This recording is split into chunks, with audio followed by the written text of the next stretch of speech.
حادثه اهي، خلوها تعمل حادثه، خلوا البنت تعمل حادثه، خلوا البنت تعمل حادثه، خلوا البنات تعمل حادثه. يا لهوي، العربيات هناك اهي، خلوا البنات تعمل حادثه.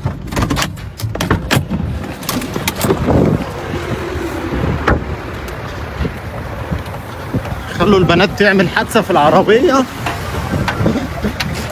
هم 3 عربيات، خلوا البنات تعمل حادثه في العربيه، خلوا البنات تعمل حادثه. 3 عربيات اهم، خلوا البنات عملوا حادثه اهم، اتبهدلوا اتعوروا بسبب 3 عربيات قعدوا يزنقوا عليها. ابتدت الحكايه مع 3 بنات. رنا ابراهيم عندها 26 سنه. رنا كانت حفله تخرجها كمان كام يوم، وعرضت على اصحابها نزال يوسف 21 سنة في رابعة معهد نظم ومعلومات وحبيبة، قالت لهم تعالوا معايا اشتري فستان التخرج. وفعلا اتفقوا يوم 13 أغسطس ان هم هيخرجوا. هي عدت عليهم بعربيتها او اتقابلوا في مكان. المهم ان رنا بعربيتها قالت هنروح نقف في بنزينة نمون العربية ونشرب اي حاجة في الكافيه على ما النهار يطلع شوية وننطلق بالعربية ونروح نشتري الحاجات بتاعتنا. وفعلا راحت كافيه بنزينة، هم البنات عايشين في حدائق أكتوبر. راحوا في كافيه بنزينة وقعدوا بعد ما مونوا العربية بتاعتهم. لما دخلوا الكافيه كان في 4 شباب جوه الكافيه.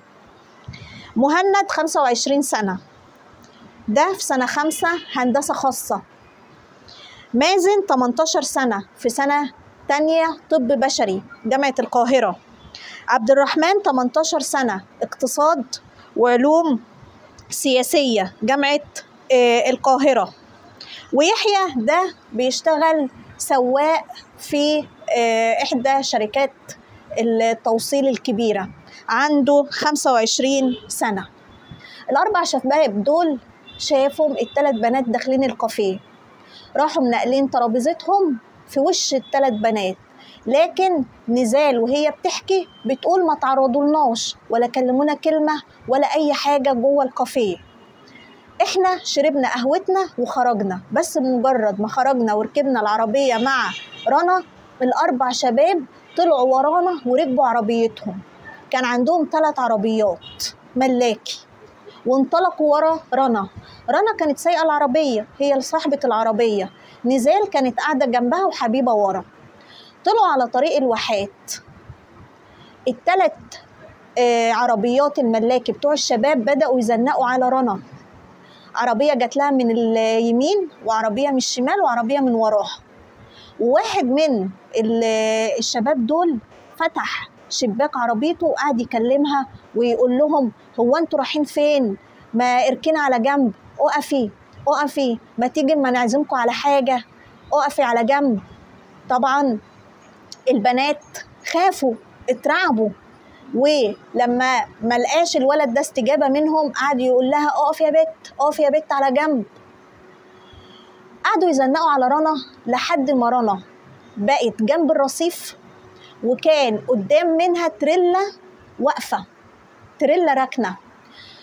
الولد ده اللي كان بيكلمها لأنه هو اللي كان أقرب لعربيتها زنق عليها، أصبحت هي جنب الرصيف وقدامها التريلا. طيب أنت شايف إن أنت مزنق عليها وقدامها تريلا، مش تديها مسافة إنها تعدي التريلا ما تخبطش فيها؟ لأ، مشغول بكلامه مع البنات. اقفوا، انتوا رايحين فين؟ اقفوا على جنب. رنا كانت مرعوبة من تحرش الولاد دول بيها، وانتوا عارفين سواقة البنات او الستات عاملة ازاي، احنا بنخاف من اقل حاجة. فالبنت اترعبت وفقدت اعصابها وخافت. شافت التريلا قدامها وداست فرامل، لكن للاسف داست الفرامل متأخر. على ما داست الفرامل وجت العربية تقف كانت لبست في التريلا زي ما انت شايف كده. طبعا اول ما رنا لبست في التريلا ال3 عربيات بتوع الشباب فص ملح وداب. لكن كان في شاب كان شايفهم من البنزينة، شاب اسمه محمد، شاف ال3 عربيات وهي خارجين ورا رنا لما ركبت عربيتها، وهو كان ماشي وراهم وصور الحادثه، ربنا يجازيه خير يعني. وقدروا لما شاف البنت عملت الحادثه طبعا وقف عربيته ونزل هو والناس المحيطين وخرجوا البنات زي ما انتم شايفين كده. الاكسدام ضايع، رنا كانت رجليها محشوره جوه الاكسدام، ونزال اللي كانت راكبه جنبيها ايديها كلها كانت تحت الاكسدام، قرتها الجبهه بتاعتها كلها الازاز جه فيها وحواجبها اتشالت، فكان منظر بشع. طيب انت عملت كده، يعني انت عملت كده، طيب مش تقف تشوف اللي جرى للبنات؟ يعني مفيش نخوه من كافه النواحي. طبعا اتصلوا على والده رنا وسمعت بنتها بتصرخ وقالت لها الحقيني يا ماما انا عملت حادثه، ومحمد ده اخذ البنات ووداهم المستشفى. طبعا لما هو صور ووثق الفيديو قدروا يوصلوا للشباب اللي هربوا دول من خلال ارقام العربيات بتاعتهم. انا عايزه اقول بقى كذا حاجه هنا. دي الحادثه اللي كلنا سمعناها وشفناها على السوشيال ميديا. اولا في ناس كتير بتعلق هي البنات دي نازله الساعه 6 الصبح ليه؟ اولا دي مش مشكلتي ولا مشكلتك، وما يصحش ان احنا نتكلم في حاجه زي دي، هم احرار. بنات بقى سهرانه طول الليل بره نازله من بيوتها الساعه 6، دي مش مشكلتنا. احنا دلوقتي في واقعه حصلت على الطريق، في واقعه حصلت على الطريق ان الشباب اتحرشوا ببنت، بجانب ان في ناس عماله تعلق طب شوفي البنات كانت لابسه ايه، هي البنات لابسه ولا قلعه؟ دي مش مشكلتنا. يعني انت سايب المشكله الرئيسيه الاساسيه اللي هي ان البنات دي اتعرضت دي جريمه قتل، دي جريمه شروع في قتل. انت شايف العربيه عامله ازاي؟ ملناش دعوه بقى البنات ديت كانت فين طول الليل، ولا سهرانه فين، ولا لابسه ايه. هي البنات دي لو كانت لابسه لبس مثلا محجبات او كده برضو كانت لا، البنات دول الولاد دول مش هيتحرشوا بيهم ولا يعملوا فيهم كده، لا. كل البنات سواء اللي لابسه نقاب او اللي لابسه لبس متدين وواسع او اللي لابسه يا سيدي بحريتها، احنا كل واحد حسابه عند ربنا، احنا مش هنحاسب الناس. احنا في غلط دلوقتي بنشوفه ولازم يتعاقبوا عليه، سواء بقى البنات ماشيه بشعرها لابسه قط مش لابسه، احنا ملناش فيه، احنا ملناش فيه. انت شفت حاجه غلط قدامك، عربيات لشباب بتتحرش ببنات، وكانوا البنات دول ممكن كانوا يتعرضوا للقتل، ان هم يموتوا في حادثه زي دي. وشوف الرعب اللي البنات اتعرضوا له قبل ما يحصل لهم الحادثه، والشباب دول عمالين يزنقوا عليهم ويقولوا لهم اقفوا اقفوا اقفوا. ده ولا مشهد الاغتصاب بتاع يسرى في المسلسل الاغتصاب، احنا فين؟ طيب في حاجه تانية، اهالي الشباب دول عمالين يقولوا لا هنتصالح ومش عارفه ايه، والبنات رافضين، ده مستقبل ولادنا هيروح. طيب انت دلوقتي انا الضحيه، بتحملني ليه مستقبل ولادك؟ يعني انت بتحملي ليه مسؤوليه مستقبل ولادك؟ دول شباب وفي كليات كويسه، هم في كليات قمه ومعاهم عربيات، يعني ناس اغنياء. يعني انت متربي في مستوى المفروض ان هو راقي، وانت يعني دخلت كليات في الطب، ده طب جامعه القاهره يعني مش خاص، في ناس داخله بمجهودها، ومعاك عربيه، يعني عايش في مستوى اجتماعي كويس. برضو الانسان ما نضيفش من جواه، يعني انت المفروض النظافه ديت زي ما انت نضيف في شكلك ونضيف وجايب عربيه ونضيف في كليتك، فين النظافه الداخليه؟ فين؟ ان انت تتعرض لبنات زي دول وتتسبب لهم في حاله من الفزع، وكمان تتسبب لهم في حادثه.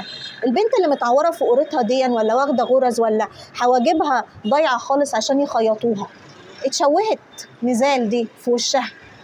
نزال ورنا طبعا عملوا محضر، حبيبه ما جابوش سيره عنها، هي حره ما تعرضتش لحاجه او كده معرفش، بس البنات دي ما تتنازلش عن حقها. وبلاش نحيد عن الواقعة، شوفوا لابسين ايه، شوفوا نازلين الساعة 6 الصبح رايحين فين، كل ده لا علاقة لنا بيه، لا علاقة لنا بيه. هم أحرار يلبسوا اللي هم عايزينه، يطلعوا من بيوتهم في الوقت اللي هم عايزينه، طالما ما تعدوش على حرية حضرتك خلاص هم أحرار في حياتهم، كل واحد حر في حياته. احنا دلوقتي في مشكله ان الشباب دول اتحرشوا بالبنات وفيديو متوثق وجريمه قدامنا، لازم يتعاقبوا ويتعاقبوا صح. والاهالي والناس ما تقولش ده حرام، ده شباب ومستقبلهم. هم ليه ما اهتموش بمستقبلهم هم الشباب دول؟ يعني وهم بيتحرشوا بالبنات دول ما شافوش ليه نفسهم كده ومستقبلهم ان هم بيعرضوا مستقبلهم لخطر؟ ليه بنحمل اهالي الضحيه مستقبل الولاد دول؟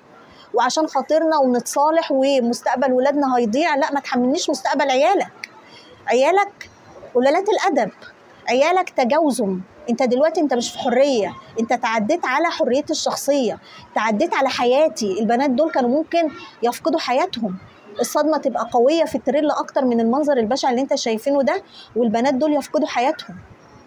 فلازما الشباب دول يتعاقبوا صح. طبعا النيابه هم هربوا، بس النيابه قدرت تقبض عليهم وهتعمل لهم تحليل مخدرات وتشوف هم كانوا شاربين مخدرات ولا لا. والناس اللي بتقول هي البنات ليه قاعده في كافيه ويشربوا قهوه الساعه 6 الصبح؟ امال يقعدوا فين؟ يعني مثلا اخرج مع صحباتي مثلا، هروح فين؟ ممنوع اقعد في كافيه ناخد قهوه مثلا؟ ممنوع ان احنا نقعد نتغدى او نتعشى؟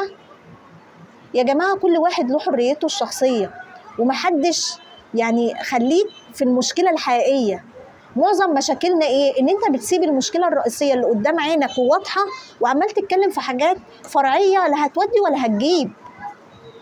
ان الولاد دول عملوا مصيبه ممكن بنتك تتعرض للقصه دي، مصيبه. فلازم يتعاقبوا ويتعاقبوا صح، لازم يتعاقبوا ويتعاقبوا صح، عشان اللي هم عملوه ده اسمه مهزله، اسمه قله ادب، قله تربيه. مفيش نظافه ولا احترام من جوه. يعني على مستواك الراقي ده مفيش احترام ولا نظافه داخليه، ان انت تقول لا ازاي اتعرض لبنات زي دول؟ ازاي؟ سواء بقى لابسه ولا قلعه، دي مش مشكلتك. هي البنات ما احتكوش بيك اصلا، والبنات قالت هم ما احتكوش بينا كمان جوه الكافيه ولا كلمونا ولا اي حاجه، هم بس نقلوا ترابيزتهم قدامنا وقعدوا قدامنا، ولا تعرضوا لنا بكلمه ولا باشاره ولا اي حاجه جوه الكافيه. لكن استلموا البنات بقى بره المكان، يمكن قالوا المكان هنا متصور، الكافيه في كاميرات تصوير ولا حاجه، فقالوا الطريق بقى ايه يبقى محدش هيشوفنا. ممكن يكون تفكيرهم كده، لكن ربنا رزقهم بشخص محترم.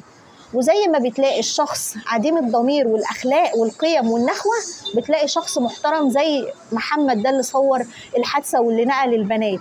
فربنا يجازيه خير، واحنا منتظرين ان الولاد دول يتعاقبوا علشان يبقوا مثل لاي شخص يتعدى على حريه الاخر، ايا كان الاخر ده. انت مالكش تنصب نفسك حاكم عليه، على اي بنت ماشيه في الشارع لابسه بنطلون ضيق او لها اهلها واحرار في بنتهم. مش المشكله في اللبس الضيق او اللبس العريان او قط، دي مشكله اهلها ومشكله البنت، مش مشكلتك انت. كل واحد يبص لنفسه ويصلح من نفسه، مش يروح يشوف الناس بتعمل ايه. خليك في حالك، انت خليك في حالك. والسلام عليكم ورحمه الله وبركاته.